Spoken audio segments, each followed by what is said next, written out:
they paid me. I changed out my guards just for pussies and what it is.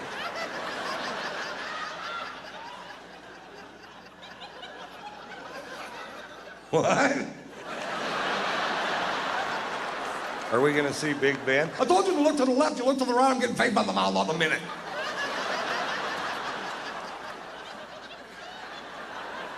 What?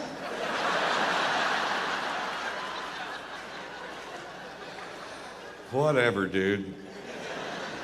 What's this building? It's your fucking hotel, get out. Yeah, what are we going to do with the other day and 3/4? Because the food's awful.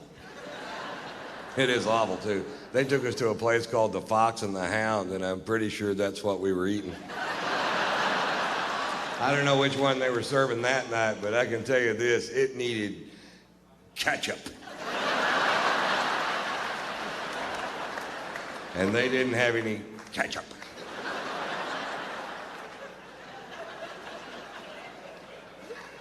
I wanted to take my son to see St. Paul's Cathedral, the second largest cathedral in the world, and it was closed because the next day was the Queen's birthday. I'm like, well, this is a church. Jesus doesn't take a day off because this woman aged. What if this were the day I wanted to give my life to Christ? It wasn't. But what if it would have been? I'd have been screwed, that's what. I have no idea what you'd ever get the Queen of England for her birthday. That's got to be a tough old broad to shop for, doesn't it? I bought my wife a breast implant for her birthday, and I've never been a big fan of plastic surgery, but I got to admit, I've had a lot of fun playing with these things. I haven't given them to her yet.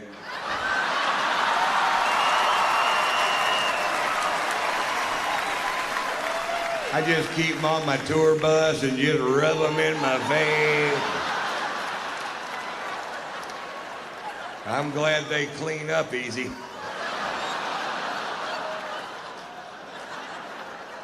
What?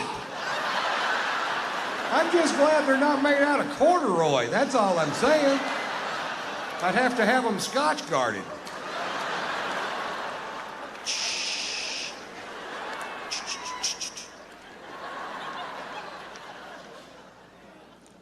I find it a little ironic that the product that I use to keep from ruining my sofa should I spill my drink on it is actually called Scotch Guard.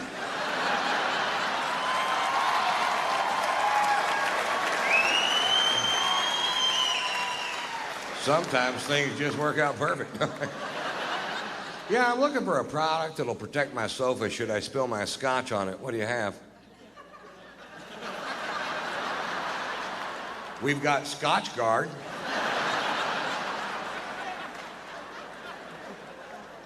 Yeah, let's go with that. Do you have Vodka Guard? How about Sperm Guard? It's a busy couch.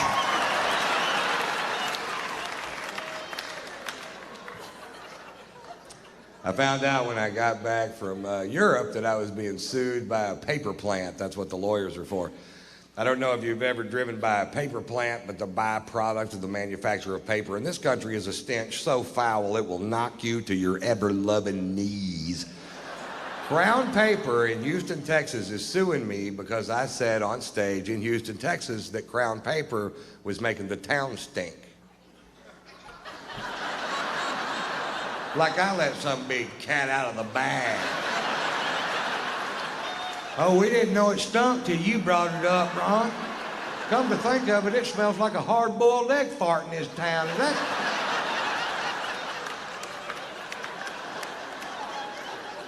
that somehow your fault, Mr. White?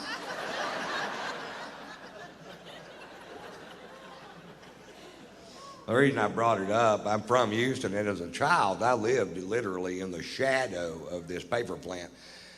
And as a child, I thought the whole world smelled like that. I didn't know. And the first time my family went on vacation to another city, I was amazed. I was like, what's that delicious smell?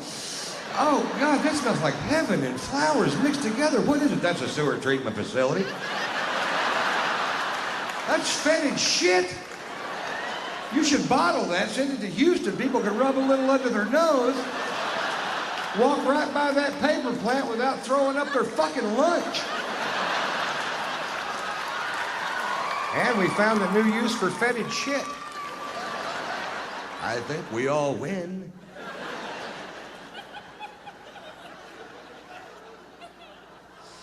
Actually, the reason I brought it up, I'm from Houston. I don't live there anymore, and I was just back in town doing some shows. And one morning I was reading the Houston Chronicle, and there was an article in the paper about that particular paper plant, and it said in the article that depending on which way the wind was blowing, that 2 million people could smell the stench produced by this one paper plant at a time. That is a big odor. If it was music and 2 million people could hear it, they'd make them turn it the fuck off.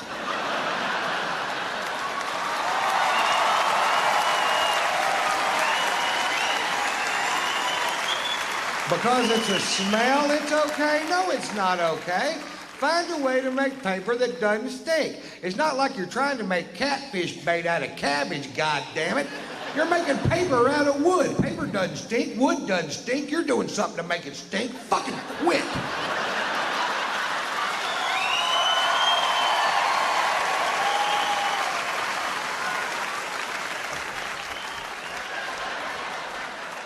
That's me dancing on my soapbox.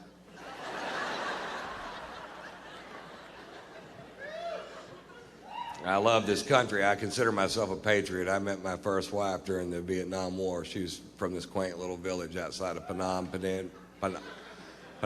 I can never pronounce that word. Vancouver.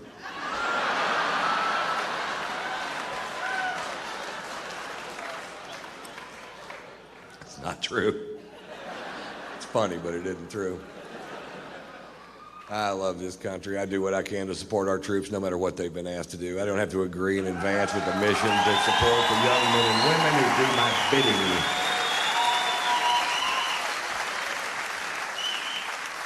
Last year I went on a UFO tour. UFO.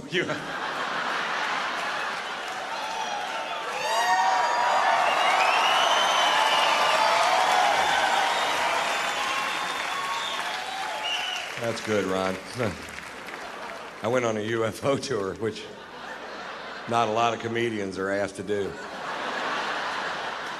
Because the jokes translate so poorly from one planet to the next.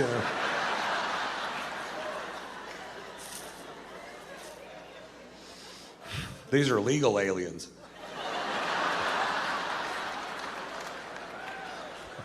But oddly enough, they still speak Spanish.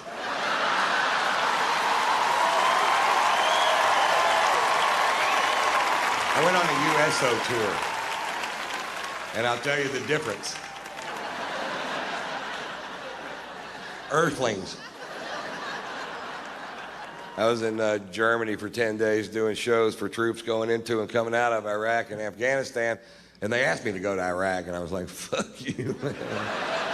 I'm not going to that shithole. I'm 50 and fat. I'll get shot. I couldn't dodge a goddamn donut if you threw it at me.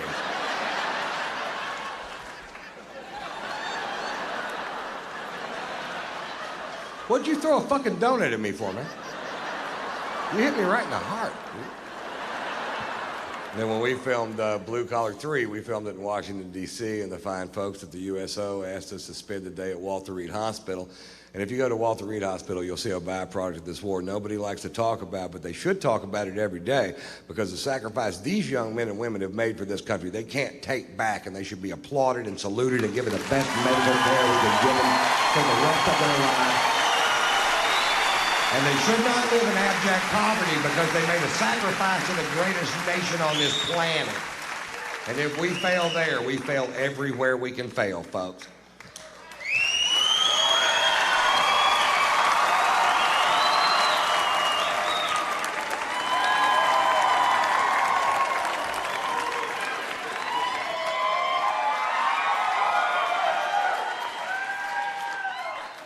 To the troops, guys. Cheers.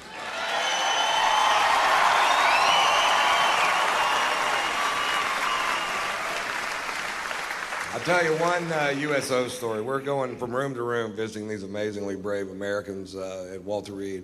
Me, Jeff Foxworthy, Bill Engvall, Larry the cable guy. We go to this kid's room, and this kid is mangled. I don't know what they'll ever do for him. The only way he could talk was to hold a finger over a hole in his throat. And he breathed in, and he wouldn't use a lot of words, but what he said was very poignant and very funny. And I was just sitting there admiring him, going, who the fuck is this kid to be this brave, you know? And I carry a man bag, and in the bag are cigars and cigar cutters and lighters and reading glasses and sunglasses and Tampax and my wife's titties and all the things I need to make it through an afternoon. We're about to leave this kid's room, and Foxworthy goes, you know, you're the only person today that didn't make fun of Ron's purse. And this kid goes,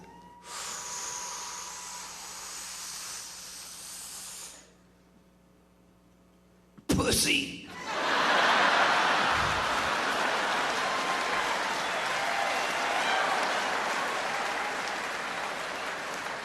That's the only time I've ever seen Foxworthy snot.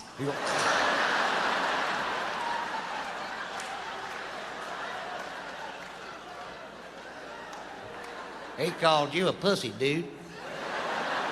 Or however he talks. I love this country. I don't think this country's perfect, but I don't think any country is. And I think there are ways I could help improve this country, but nobody in Washington will listen to me because of my behavioral problem. There are three ways I think I could improve this country. I could improve the heightened state of awareness system in this country. I could help fund the war in Iraq. And there's an immigration problem. They want to build a wall all the way from the Gulf of Mexico to the Pacific Ocean, to a specific ocean, which they've already chosen.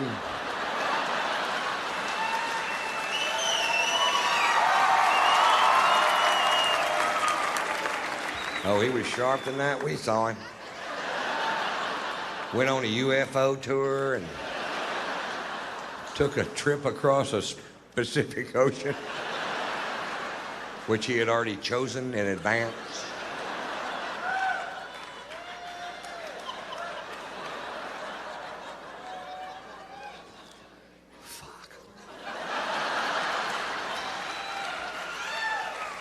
Folks, I believe in my heart that the Department of Homeland Security's color-coded heightened state of awareness system might be the most useless thing ever shoved down the throats of the American people. In all my travels, I've yet to meet one person that knows what to do different if the heightened state of awareness is yellow or orange or yellow. Nothing ever happens anyway. I haven't met one person that knows that there are 5 heightened states of awareness in this country. Did you know that, sir? Fuck no, you didn't. Oh, no.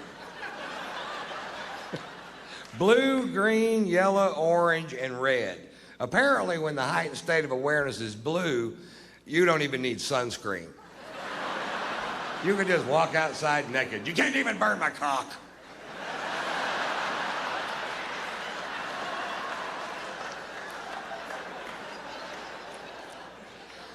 I'm not sure why the Scottish guy said that.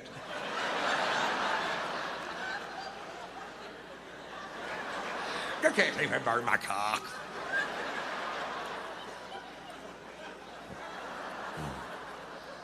The biggest problem I have with the heightened state of awareness system in this country is that it makes no sense. The second biggest problem I have with it is that it scares my mother. Thanks. The last time the heightened state of awareness switched from yellow to orange, my mother called me, and my mother is very rural, as am I. And mother called me and she goes, the heightened state of awareness just switched to orange. I said, I know, Mother, I was watching television. She goes, I don't know what to do. I said, Mother, nobody knows what to do. They didn't even print a flyer with this program. But since we were attacked on 9/11, Mama, we've all been in a general.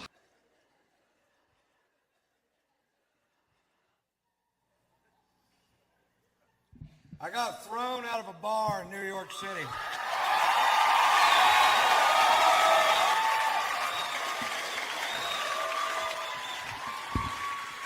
Now, when I say I got thrown out of a bar, I don't mean somebody asked me to leave. We walked to the door together, and I said, bye, everybody, I gotta go. 6 bouncers hurled me out of a nightclub like I was a Frisbee. Those big old bouncers that go home every night, watch Roadhouse, and beat off. You know what I'm talking about? Patrick Swayze's hitting another guy.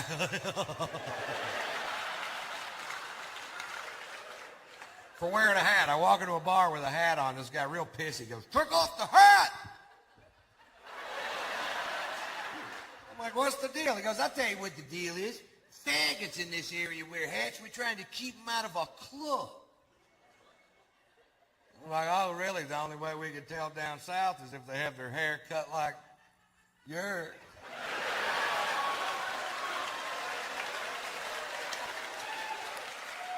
And he got all pissed. But he walked away, and I took the hat off, and like an hour later, I'd been drinking, and I forgot. You ever forget? It happened to me. I put the hat back on. The guy comes over to me. Now, I'm between 6'1" and 6'6", depending on which convenience store I'm leaving. I weigh 235 pounds. This guy comes over to me, poking me in the shoulder with 2 fingers, says, "You're out of here." I'm like, "I don't think so, Scooter." And I was wrong. They hurled my ass. And then they squared off with me in the parking lot, and I backed down from the fight because I don't know how many of them it would have taken to whip my ass. But I knew how many they were going to use. It's a handy little piece of information to have right there. Overkill. Well, they called the police because we broke a chair on the way out the door, and I refused to pay for it. And the cops showed up, and at that point, I had the right to remain silent, but I didn't have the ability.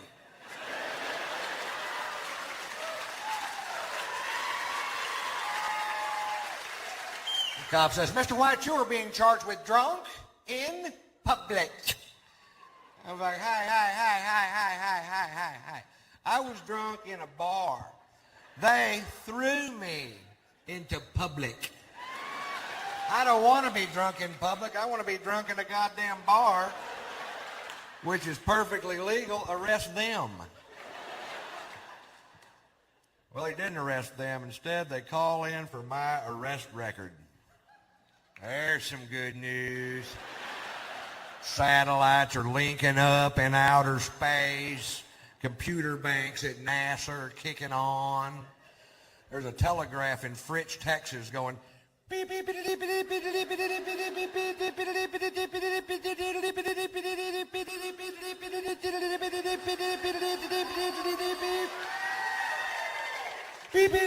beep. This part takes a while.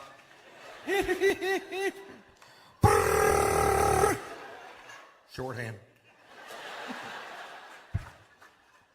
Beep. Now, I told you that story to tell you this story. When I was 17 years old, I was arrested for being drunk in public. Seemed to be a pattern. If you knew Morse code, you would already know that. And one DWI, which was a bogus charge because it turns out they were stopping every vehicle traveling down that particular sidewalk. And that's profiling, I believe. And the drunken public charge in Fritz, the arresting officer, who I had literally known all my life. You know what I mean? This guy lived 4 doors down from me in a town of less than 400 people. We've met. He takes me to jail. When we get there, he asked me if I have any aliases, and I was just being a smart ass and said, "Yeah, they call me Tater Salad."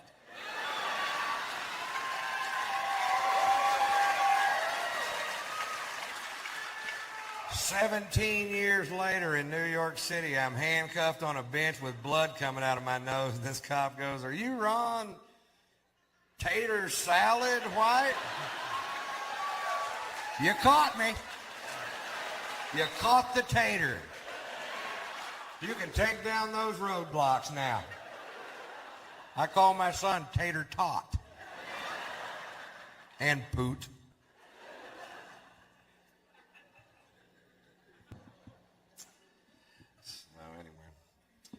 I am a dog lover. Actually, I love my dog. I don't give a shit about your dog. I don't know your dog, man. Your dog could be an asshole. I don't know. Sluggo's an English bulldog. Sluggo, don't jack with me. Great. You know what I do to him when he's asleep? I lift up those big old huge bulldog jowls and I hide M&Ms and shit in there. He wakes up in the morning, he's like, it's gonna be a good day, Tater. He calls me Tater. He's a great dog. He's sick right now, which is a pain in the butt, because if he gets sick, you can't just feed him medicine, he'll spit it out. You gotta hide it in a piece of cheese. I started him out last year for pick of the litter, and I put him with the female dog for a couple of weeks, and then to make sure it took, I took him down to the veterinarian's office and had artificial insemination done twice. Now, for those of you that don't know, that's where they obtained the semen from Sluggo and put it in the female dog, and now it don't take shit to get old Sluggo to go to the vet. He loves the place. I went down there, the veterinarian had the audacity to say to me, Mr. White, if you'll just come on back here, we'll show you how to do this. And next time, you don't have to bring in the dog. You can just bring in the semen. I'm like, that's okay. You go ahead and jack off the dog. He follows me around too much as it is. Like I'm going to spend the rest of my life with this bulldog. Jack me off! Get out of here, we got company. You did it the other day. Do it yourself. I don't have any thumbs. I don't have any goddamn thumbs. Now jack me off, you piece of shit.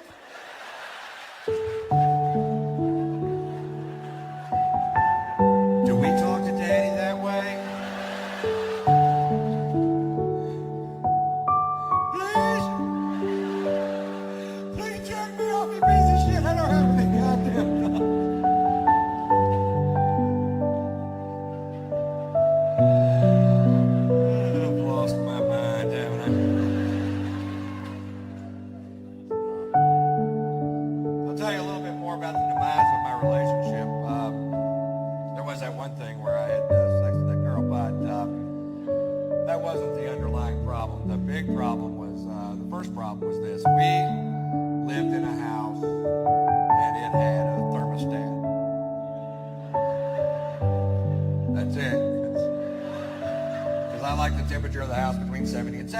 And she liked the temperature of the house between 75 and 110. And you can't keep tater salad at that temperature.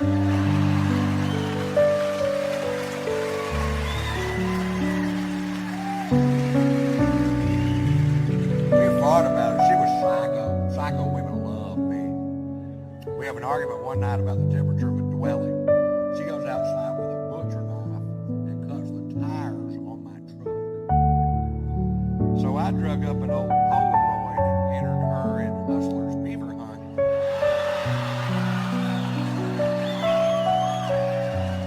And she won. And I used the money to get me some new tires. And she super glued my dick to my stomach. So, do you see how things just get out of hand? Still itches.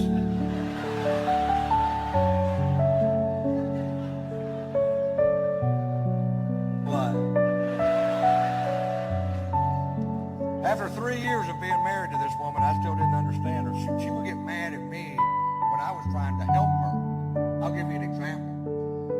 Let's say she'd wake up in the morning and be real bitchy. Let's just say.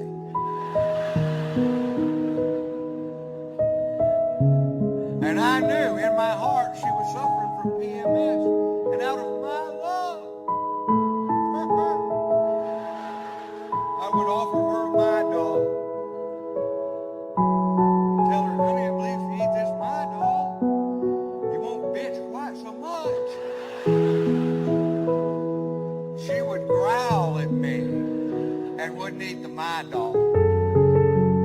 hide it in a piece of cheese.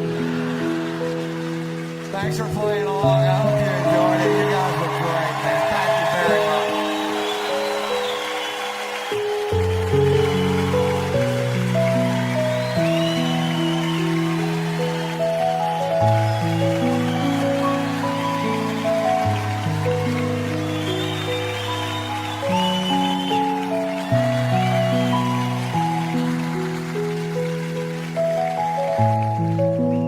My night is over, and I'm gonna go to the bar. But the bar is in my pocket, so I don't have to go too far. It's a beautiful song, isn't it? So, how'd you like the show? It was awesome. Very funny. Awesome. Oh, I loved it. I think it's hilarious. Ron Roy kills me. Yeah, that tater salad joke gets me, man. I couldn't stop laughing. Tater salad. We love it. We love it. He's too funny. My jaw's hurting. I think I was crying more than anything. You enjoyed the show? Yes. Had a really good time? Yes. Did you laugh? Hilarious. Yes, I did. Did you,